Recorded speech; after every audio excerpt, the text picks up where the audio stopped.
जो अपनी माया से, कर्म से संसार के सभी जीव को बंधन में बांधे हुए हैं, ऐसे भगवान श्री कृष्ण स्वयं माँ यशोदा के द्वारा बंधन में आ गए। अब कितनी सारी बात, स्वयं भगवान है, अपार ऐश्वर्यशाली है, परम ईश्वर है, लेकिन फिर भी बंधन में आ गए। परम सत्व गुण में स्थित होकर भी क्रोध हो गया, आत्मराम होते हुए भी लोभ और काम उत्पन्न हो गया। जिसे महाकाल यमराज डरते हैं वो यशोदा के भय से डरने लगे। जिसका दाम, जिसका घर चिंतामणि पारसमणि से बना है, वो माखन की चोरी करते हैं।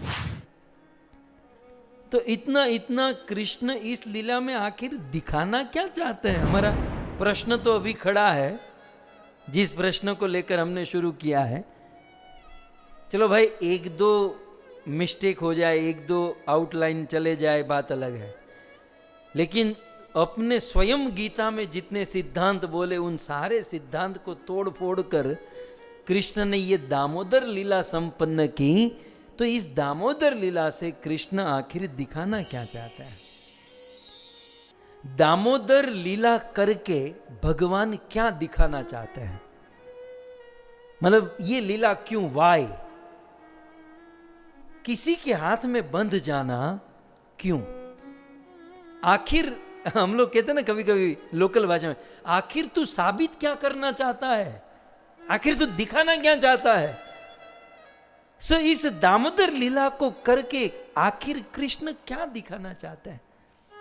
विश्वनाथ चक्रवर्ती ठाकुर ने सारार्थ दर्शिनी में बहुत सुंदर रूप से, एकदम चमत्कारिक, चक्रवर्ती पाद तो बहुत सुंदर अपनी टीका लिखते हैं, तो उन्होंने 10 वस्तु बताई।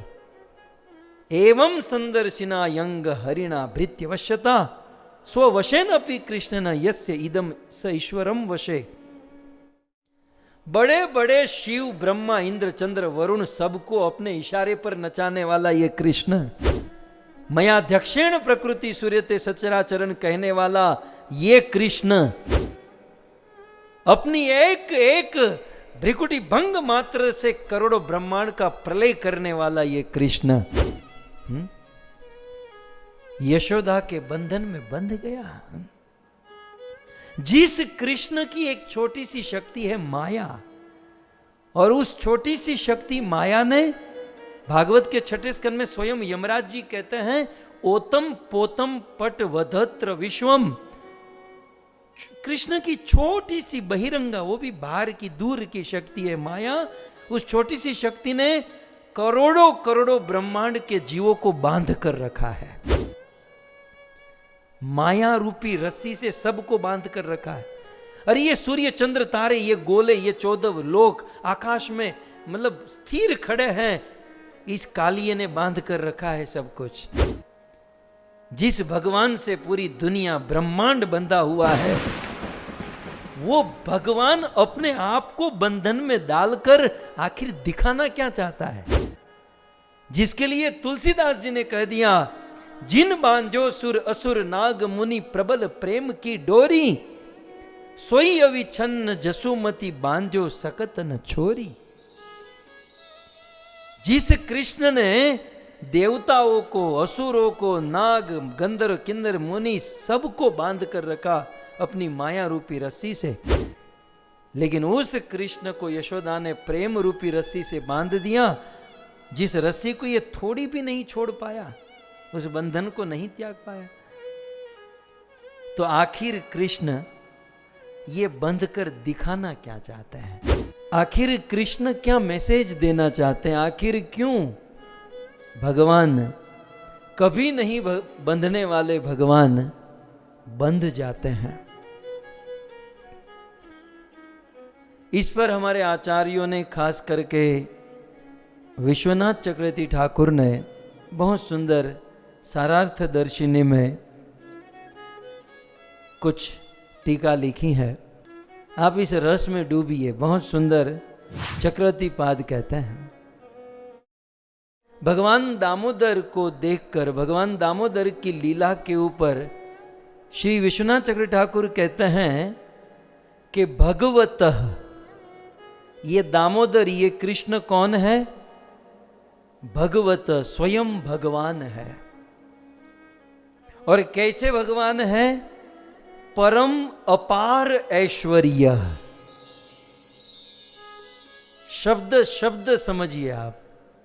भगवत कृष्ण भगवान है, और कैसे भगवान? परम भगवान, और उस परम भगवान का अपार ऐश्वर्य, जिनके चमत्कार के सामने, जिनकी शक्ति बल प्रभाव के सामने कोई टिक नहीं सकता। तो भगवान है, परम ईश्वर है, और अपार ऐश्वर्यशाली है। सत्य अपि, फिर भी प्रेम वश्यता निबंधनम।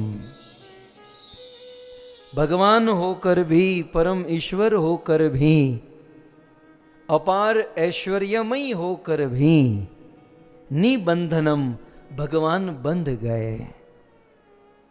क्यों? प्रेम वश्यताम, क्योंकि भगवान प्रेम के वश में है।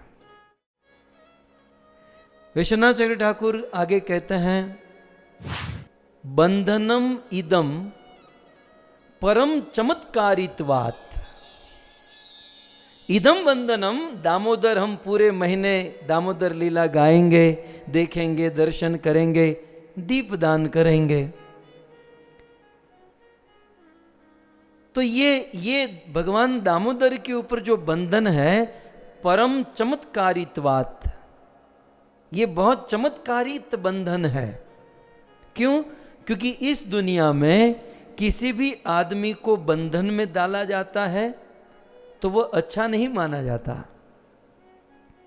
कोई चोरी करे, डाका डाले, किसी का खून कर दे और जेल में, कारागार में बंद किया जाता है, और जो खूंखार कैदी होते हैं ना, उसके हाथों में, पाँव में वो जंजीर डाली जाती है, तो वो कोई अच्छा तो नहीं दिखता ना। कभी कभी मूवी में हम देखते हैं, गले में, हाथों में, पाँव में वो जंजीर होती हैं। तो बंधन कोई सुंदरता का तो प्रतीक नहीं है। लेकिन हम लोग बंधे हुए भगवान को 1 महीना पूजा करते हैं। जैसे कोई जेल में कैदी की आरती उतारे, वैसे कृष्ण बंधन में है। जैसे जेल में, कारागार में लोहे की जंजीर से बांधा जाता है, वैसे माँ यशोदा का दंड है कृष्ण को, जिनको रस्सी से बांध दिया है। लेकिन इस तत्व का निरूपण करते हुए विश्वनाथ चक्र ठाकुर लिखते हैं, बंधनम इदम परम चमत्कारित्वात्। इदम बंधनम, ये जो बंधन है परम चमत्कारिक बंधन है। देयरफॉर, इसलिए, दूषणम एव, इसलिए भूषणम एव, न तो दूषणम इति आह। भगवान श्री कृष्ण का जो बंधन है वो भूषणम एव, वो आभूषण बन गया, न तो दूषणम। हमारे आपके शरीर पर बंधन लगेगा तो वो दूषण, वो दोष माना जाएगा। लेकिन वही बंधन कृष्ण के ऊपर लगा तो वो दूषण आभूषण बन गया, वह दोष भी एक भूषण बन गया, एक सुंदर अलंकार, एक ऑर्नामेंट हो गया जब वो कृष्ण के ऊपर लग गया। और क्यों न हो, क्योंकि भगवान श्री कृष्ण भूषणम भूषणांगम, आभूषण को भी आभूषित करने वाले माने गए। हम लोग जब कोई आभूषण पहनते हैं तब हमारी सुंदरता बढ़ती है, लेकिन कृष्ण के केस में ऐसा नहीं है। कृष्ण आभूषण पहनते हैं तो कृष्ण की शोभा नहीं बढ़ती, उस आभूषण की शोभा बढ़ जाती है। ठीक उसी प्रकार बंधन एक दूषण है, दोष है, लेकिन वह बंधन कृष्ण के ऊपर है, इसलिए वह दूषण होकर भी भूषणम एव, वो आभूषण बन गया है।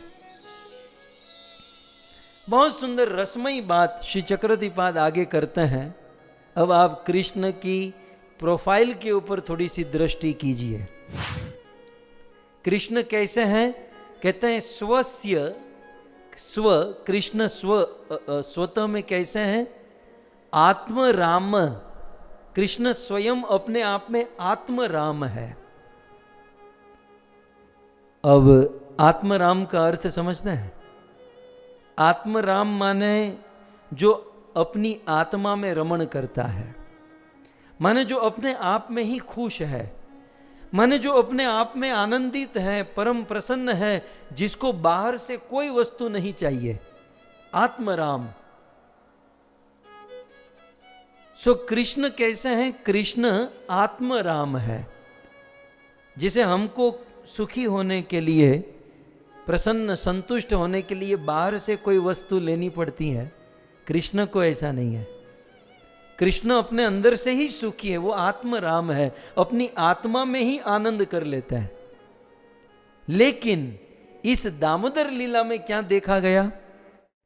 चक्रदिवाद कहते हैं स्वस्य आत्मराम, अपने आप में वो आत्मराम है, अपि फिर भी बुभुक्षया, उस कृष्ण के हृदय में कामना उत्पन्न हो गई। कुंती महारानी बड़े बड़े श्लोकों से जिनको बिरदाती है, आत्मरामाय शांताय केवल्य पतये नमः, आत्मराम पूर्ण काम परम शांत, ऐसे भगवान श्री कृष्ण आत्मराम होते हुए भी उनके मन में कामना उत्पन्न हो गई। ये है कृष्ण की मधुरिमा। आगे कहते हैं पूर्ण कामत्व अपि अतृप्तया, कृष्ण पूर्ण काम है। उपनिषद ने कहा पूर्ण मद पूर्ण मिद पूर्णात् पूर्ण मुदच्यते, ये पूर्ण भगवान, ये पूर्ण ईश्वर है। लेकिन पूर्ण कामत्व अपि, पूर्ण काम होते हुए भी अतृप्तया, कृष्ण को तृप्ति नहीं हुई, इस लीला में क्रोध हो गया।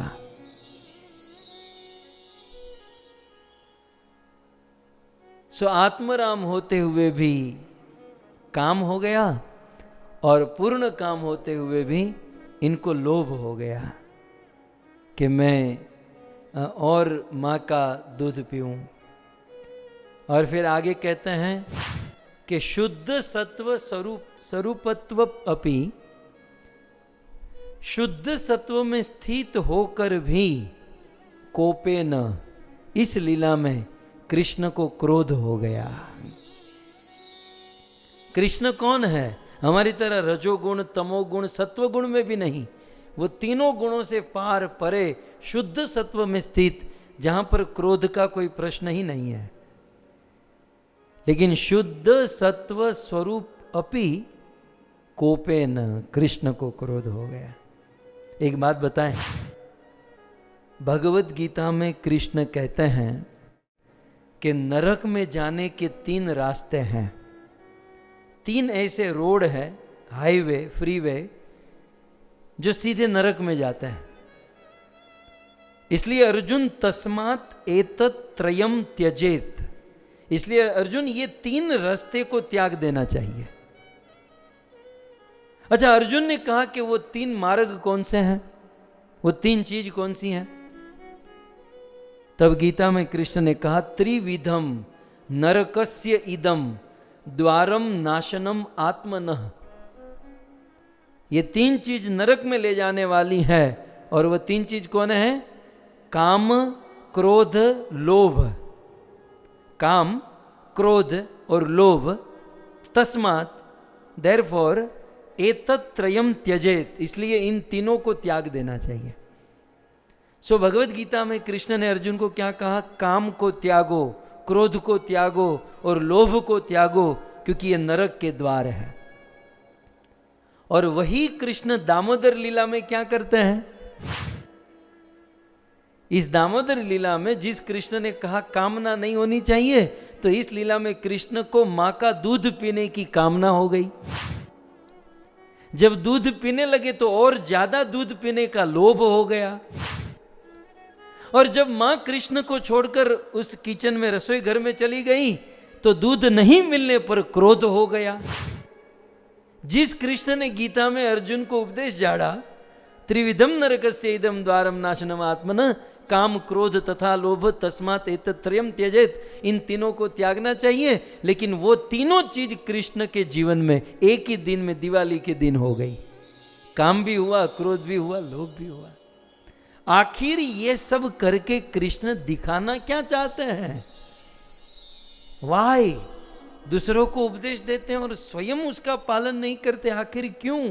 तो इसका उत्तर आगे श्री सुखदेव गोस्वामी देंगे, लेकिन चक्रधीपाद बहुत सुंदर आगे कहते हैं कृष्ण की लीला के विषय में। आगे कहते हैं स्वराज्य लक्ष्मी त्व अपि, भगवान श्री कृष्ण गौलोक धाम वैकुंठ में रहते हैं, और उस गोलोक धाम कैसा है? ब्रह्मा जी ब्रह्म संहिता में कहते हैं चिंतामणि प्रकर सदमसु कल्प वृक्ष, जहाँ कल्प वृक्ष लगे हैं। कृष्ण का जो धाम है, मतलब कृष्ण का जो हाउस है, जो उनका शहर, जो गांव है, उसमें साधारण वृक्ष नहीं है, चिंतामणि कल्प वृक्ष है। उस वृक्ष के नीचे खड़े रहो, आप जो भी इमेजिन करो, कल्पना करो, वो आपके सामने हो जाएगा। वहां के रोड, रास्ते, मार्ग, दीवारें चिंतामणि और पारसमणि की बनी हुई है। तो चक्रधीपाद क्या कहते हैं आप देखिए, स्वराज्य लक्ष्मीत्व अपि, जिनके राज्य में और साक्षात लक्ष्मी लाइन में खड़ी रहती हैं, लक्ष्मी सहस्त्र सतसंभ्रम सेव्यमानम, सहस्त्र लक्ष्मी जिस कृष्ण की सेवा करने के लिए लाइन लगाकर खड़ी रहती है कि मेरा चांस पहले कब आएगा। तो जिसके राज्य में लक्ष्मी पानी भरती है, जिसकी दासी बनकर सेवा करती है, स्वराज्य लक्ष्मीत्व अपि चोरियण, वो कृष्ण चोरी करता है। बताइए ये किस टाइप का ईश्वर है? पूरी दुनिया का मालिक, लक्ष्मी का नाथ, जो परम ऐश्वर्य से युक्त है, तो कहते हैं स्वराज्य लक्ष्मीत्व अपि चोरियण, और वो भी चोरी कर करके, क्या माखन की चोरी। दामोदर लीला अद्भुत है। सो दामोदर लीला की विशेषता श्री विश्वनाथ चक्रवर्ती ठाकुर बता रहे हैं। और इस लीला की क्या विशेषता है? बहुत सुंदर। महाकाल यम आदि भयत्व अपि, जिस भगवान श्री कृष्ण से महाकाल डरता है, जिस भगवान श्री कृष्ण से स्वयं यमराज कांपता है। और ये बात भागवत के प्रारंभ में सूत जी ने कहा, कृष्ण छोड़ो, कृष्ण का नाम कोई बोल देता है ना, आपन्न संस्कृतिम घोराम यत नाम, यत कृष्ण नहीं, कृष्णस्य नाम। हम और आप इस भवसागर में फंसे हैं, और भवसागर में फंसा हुआ आदमी कृष्णस्य नाम, और वो भी प्रेम से नहीं, विवशो गृणन, विवश होकर भी लेता है, तो ततः सद्य विमुच्येत, वो तुरंत इस भवसागर, इस भयंकर डर से मुक्त हो जाता है। क्योंकि यत विभेति स्वयं भयम, क्योंकि भगवान के नाम से स्वयं महाकाल यमराज भी कांपता है। यत विभेति स्वयं भयम, भय भी भयभीत हो जाता है भगवान श्री कृष्ण के नाम से। इसके नाम में इतनी ताकत है। दूसरा, कृष्ण के पास शंख है। आप जानते ना, पांचजन्य ऋषिकेश देवदत्त धनंजय भगवत गीता। कृष्ण के वो पांचजन्य शंख की ताकत क्या है? कृष्ण तो बहुत दूर की चीज है। कृष्ण जब अपना पांचजन्य फूंकते हैं और वह शंख की ध्वनि जब आकाश में जाती है, तो विपक्ष की सेना, शत्रु की सेना को हार्ट अटैक आ जाते हैं, युद्ध की जरूरत नहीं पड़ती। कृष्ण का शंख, सूत जी भागवत में कहते हैं, जगत भय भयावहम, जगत के भय को भयभीत करने वाली कृष्ण के शंख की ध्वनि है। जिसका नाम यमराज को भी भयभीत कर देता है, जिसका शंख महाकाल को भी भयभीत कर देता है, ऐसे भगवान श्री कृष्ण इस दामोदर लीला में यशोदा के भय से भाग रहे हैं। यह अद्भुत लीला है। महाकाल यम आदि भयत्व अपि, जिससे महाकाल और यमराज डरता है, लेकिन इस दामोदर लीला में कृष्ण भय पलायनाभ्याम, यशोदा से भयभीत होकर भाग रहे हैं। ये कृष्ण की अद्भुतता है। फिर आगे कहते हैं, विश्वनाथ चक्रवर्ती ठाकुर, मनोग्रयात्व अपि मात्रा बलात् ग्रहणेन। भगवान श्री कृष्ण की स्पीड कितनी है आप जानते हैं? भगवान श्री कृष्ण की स्पीड मन से भी अधिक है, मनोग्रयात, मन से भी अधिक। और इसका प्रमाण बड़े बड़े योगियों के मन में भी जो भगवान नहीं आते हैं, क्योंकि भगवान इतने तेज हैं। सो अपने मन को वश में करने वाले बड़े बड़े योगियों के मन में भगवान नहीं आते, जो इतने तेज गति से भागते हैं। उस भगवान को मात्रा माने माता यशोदा ने बलात् ग्रहणेन, बलात् जबरदस्ती पकड़ लिया। उस भगवान श्री कृष्ण को माँ यशोदा ने तेज गति से भागकर पकड़ लिया और बांध दिया। फिर आगे कहते हैं आनंदमयत्व अपि। ये बात तो जाहिर सी है कि भगवान श्री कृष्ण आनंदमयी है। सच्चित आनंद रूपाय नंद के घेर आनंद भयो। ये तो कृष्ण के विषय में, जो आनंद सिंधु सुख राशि। तो कृष्ण आनंद की मूर्ति है, कृष्ण आनंद स्वरूप है। लेकिन इस लीला में आनंदमयत्व अपि दुख रोदनेन। आनंद स्वरूप सच्चित आनंदमय होकर भी इस लीला में कृष्ण दुखी होकर रो रहे हैं। रुदंतम मुहुर नेत्रम। कृष्ण के सारे सिद्धांत इस लीला में उलट फुलट हो गए। सारे शास्त्र के चित्रे फाड़ दिए कृष्ण ने। ये लीला को संपन्न करने में आप देखिए कितने आउटलाइन हो गए कृष्ण। कभी कभार होता है ना, हम लोग कार चलाते हैं, ड्राइविंग करते हैं सिस्टम के साथ, नियम कानून के साथ, लेकिन कभी कोई इमरजेंसी होती है, थोड़ा आउटलाइन हो जाता है। बताइए इस लीला में कितनी बड़ी इमरजेंसी, कृष्ण सारी लाइन को पार कर दिए। और फिर आगे विश्वनाथ चक्रवर्ती ठाकुर कहते हैं सर्वव्यापकत्व अपि। कृष्ण सर्वव्यापक है और एक समय पर सभी जगह पर उपस्थित हो सकते हैं।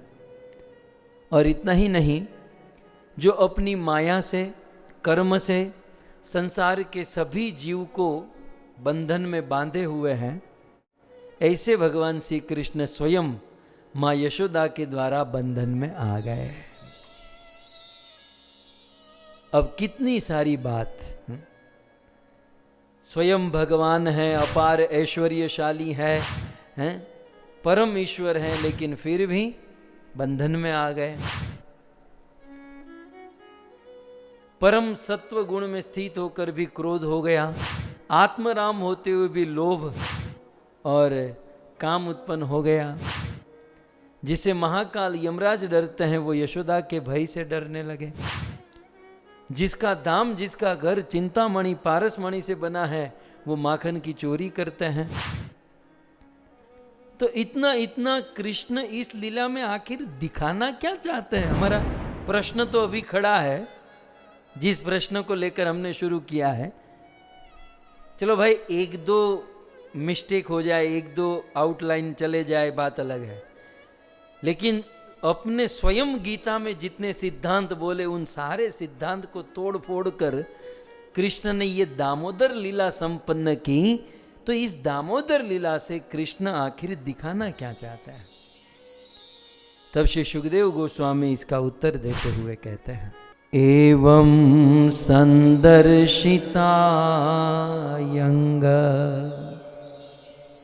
हरिणा भृत्यवश्यता एवं संदर्शिता यंग हरिणाम भृत्यवश्यता स्ववशेनापि कृष्णेन स्ववशेनापि कृष्णेन यस्येदं सेश्वरं वशे। यस्य इदम, इदम विश्वम, इस विश्व में स ईश्वरम, जितने भी ईश्वर हैं, सूर्य चंद्र इंद्र ब्रह्मा शिव नारद, ये जितने भी हैं, जितने भी बड़े बड़े लोग हैं, यस्य इदम वशे, जिस भगवान कृष्ण के वश में है, यस्य इदम स ईश्वरम वशे, इस विश्व में जितने भी बड़े बड़े देवी देवता बड़े बड़े लोग हैं कृष्ण के वश में है। लेकिन फिर भी स्ववशेन अपि, फिर भी यशोदा के वश में हो गए, यशोदा के बंधन में बंध गए। इससे कृष्ण दिखाना क्या चाहते हैं? तो पहली लाइन में कहते हैं एवं संदर्शिता यंग, हे प्रिय परीक्षित, इस लीला के द्वारा कृष्ण समदर्शिता, सम्यक रूप से बहुत अच्छे से दर्शिता दिखाना चाहते हैं। क्या दिखाना चाहते हैं? केवल एक मैसेज देना चाहते हैं, मैंने इतना इतना किया केवल एक चीज के कारण, मैं आप लोगों को ये दिखाना चाहता हूं, हरिनाम भृत्यवश्यताम, हरि जो है अपने भक्तों के वश में हो जाते हैं। ये महत्वपूर्ण शब्द है, हरिणा भृत्यवश्यता। ये पूरी लीला के द्वारा कृष्ण एक चीज प्रस्तुत करना, मतलब ये दिखाना चाहते हैं कि मैं हरि हूं, मैं ईश्वर हूं, मैं बहुत बड़ा आदमी हूं, लेकिन भृत्यवश्यता, मैं भक्त के वश में हो जाता हूं। यूं तो मैं कृष्ण पूरी दुनिया को कंट्रोल करता हूं, लेकिन मुझे कंट्रोल मेरे भक्त करते हैं। ऐसा नहीं जबरदस्ती मुझे कंट्रोल हो जाना पड़ता है, नहीं, प्रेम से मैं मेरे भक्तों के हाथों में बीक जाता हूं। जो भक्त मेरी कथा सुनते हैं, शुणवन सुभद्रा रानी रथांग पाणे, जो मेरी लीला कथा का श्रवण करते हैं, जो मेरा नाम लेते हैं, मैं ऐसे भक्तों को अपने आप को दे देता हूं, आत्मदह। और ये देने में मैं प्रसन्नता का एहसास करता हूं। क्यों? क्योंकि जो मेरी कथा सुनता है, जो मेरा नाम लेता है, जो कीर्तन करता है, जो एकादशी करता है, मंगला आरती करता है, इतना सेक्रीफाइस करके भजन करता है, और इतना भजन करने के बाद भी मुझसे कुछ मांगता नहीं है। अरे भक्ति भजन करने के बाद मुझसे कुछ मांग ले, जॉब चाहिए, पैसा चाहिए, बिजनेस चाहिए, तो मैं दे दूं। लेकिन मेरा नाम ले, मेरी भक्ति करे, कथा सुने, इतना साधना भक्ति करे, और फिर भी मेरा भक्त मुझसे कुछ नहीं मांगता, तो आत्मद, मेरे पास उसको देने के लिए और कुछ नहीं बचता, इसलिए मैं ही उनके वश में हो जाता हूं। भाई तेरे पास देने के लिए मेरे पास कुछ नहीं, क्योंकि तू मांग ही नहीं रहा है। तू कुछ मांगता तो तुझे देकर मैं छूट जाता। लेकिन भजन करते हुए भी भक्त जब कुछ मांगता नहीं है, तो भगवान के पास देने लायक तो कुछ है नहीं, तब भगवान अपने आप को ही दे देते हैं। इसलिए यहां पर कहते हैं हरिणा भृत्यवश्यता। पूरी दामोदर लीला के द्वारा हरि माने भगवान श्री कृष्ण ये दिखाना चाहते हैं भृत्यवश्यता। भृत्य माने सेवक, भृत्य माने भक्त, वश्यता में मैं वश में हूं, मैं मेरे भक्त के वश में हूं। भगत के वश में है भगवान है। भगवान का भाव क्या है? भगत बिना मैं कुछ भी नहीं हूं, भगत है इनके प्राण। क्यों? क्योंकि भगत के वश में है भगवान। भक्त चाहता नहीं है, याद रहे, भक्त चाहता नहीं कि मैं भगवान को कंट्रोल करूं, भक्त चाहता नहीं कि मैं भगवान को वश में करूं। प्रेमी कभी भी अपने प्रेमी को कंट्रोल नहीं करता, और यदि कंट्रोल करे तो वो प्रेम काहे का, वो प्रेम नहीं होता।